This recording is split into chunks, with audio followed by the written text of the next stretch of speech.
కనిపించటం లేదేంటి అని కంగారు పడుతున్నారా? ఈ కాసేపు చీకటినే తట్టుకోలేని మీరు జీవితాంతం చీకట్లో బతికే వారి గురించి ఆలోచించారా?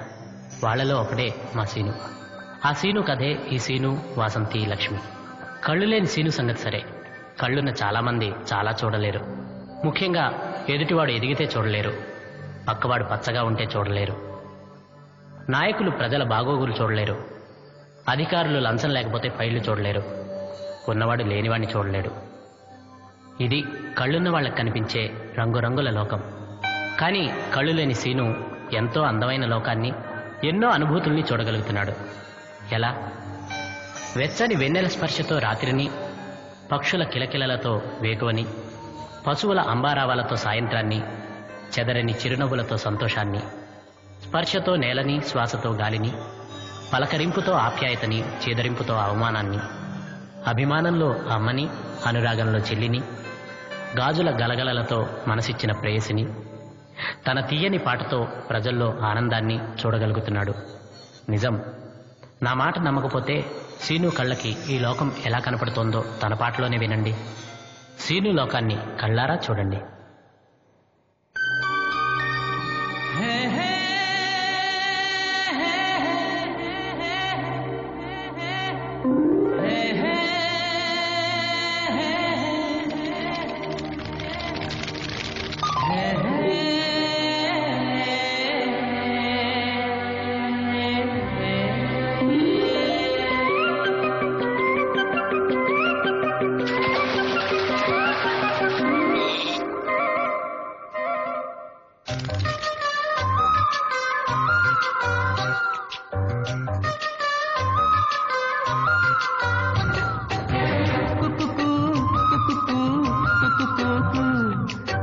తొలి రాగం నేర్పింది పలుకు, కుకుకు కుకుకు కుకుకు, నవలోకం చూపింది నీ పిలుపు. చిగురాకుల సవడి అయిన, చిరుగాలి తాకిన, గుడి గంటల సందడి విన్న, నాలు ఏదో మై మరపు. కుకుకు కుకుకు కుకుకు, తొలి రాగం నేర్పింది పలుకు.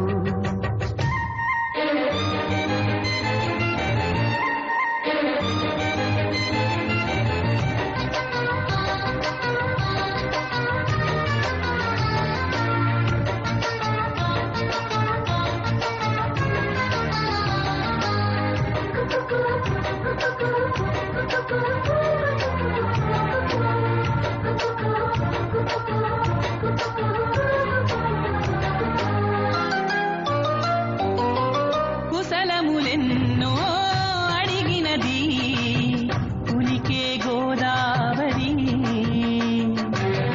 పులకలు నాలో చిలికినది ఎగసేయిలాహిరి.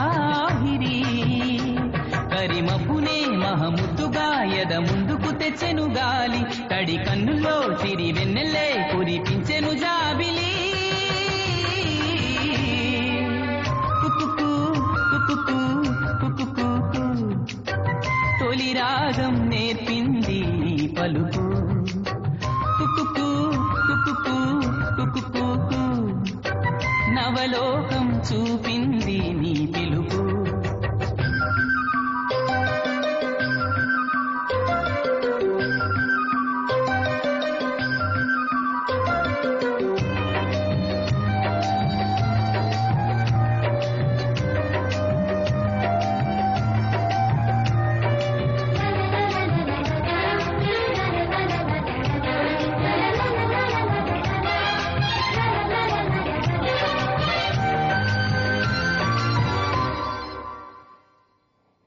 అడుగులు తానై నడిపినది పుడమే ఓ దారిని, పదములు పాడి పంచినది ఒడిలో దాటుని.